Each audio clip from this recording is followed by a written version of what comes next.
Good afternoon, this is Trey with BuildIdaho.com. Question of the day. If you wanted a loan, what do you do? Where do you start? Who do you talk to? What happens? And how do you get involved? And what's the end game? It's a lot of questions. We're going to ask Eric Leigh because Eric Leigh knows. He's one of our bloggers. He's also been with Build Idaho for about 4 years, 3 or 4 years now.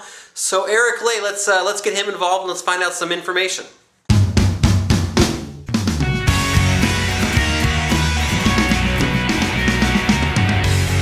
Okay, Eric. I am in the market for a new home. What do I do from a financial standpoint?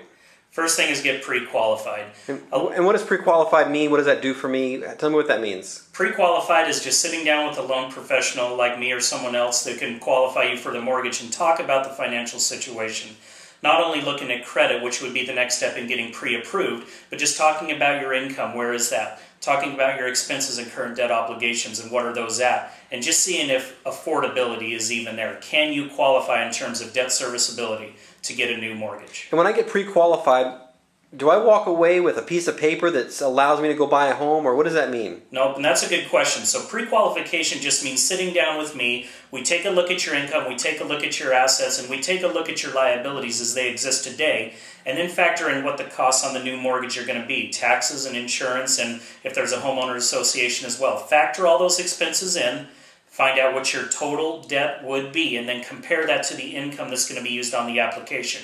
If the numbers make sense from that point, I would say that you're pre-qualified, but definitely not walking away with what you're referring to. That's a pre-approval letter. Okay. To get pre-approved, I need to pull your credit, and I need to run an underwriting on it. And what I mean by that is an automated underwriting. I put your loan application, I put the credit report and everything into a computer. The computer churns and burns on it and comes back and says, yes, you're approved, or no, you are not. If the computer comes back and says, yes, you're approved, then I can issue you a commitment letter because it's underwriting that based on everything on the loan application and everything on your credit report. And just briefly, what are the percentages or amounts of debt to income that someone should be looking at when buying a home?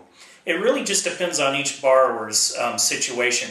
I've seen debt-to-income ratios on FHA loans get approved as high as 55% before. Whoa. And that means taking all of your expenses, the house included, and dividing by income. But I've also seen it not be approved at 48% for other borrowers. Because what the automated underwriting engine is doing is taking into account everything on the credit report, plus everything on their asset. On page 3 of the loan application, we list all of their assets. That's liquid checking and savings accounts that they have on deposit at banks or credit unions. It's also 401k or Roth or other IRA retirement vehicles. Okay. Those monies in there, or the absence of those monies, make or break some of those approvals at the higher or lower debt-to-income ratios. Okay, one more question then. What, as a general number, should I be looking at for how much? Let's say I make $30,000 a year.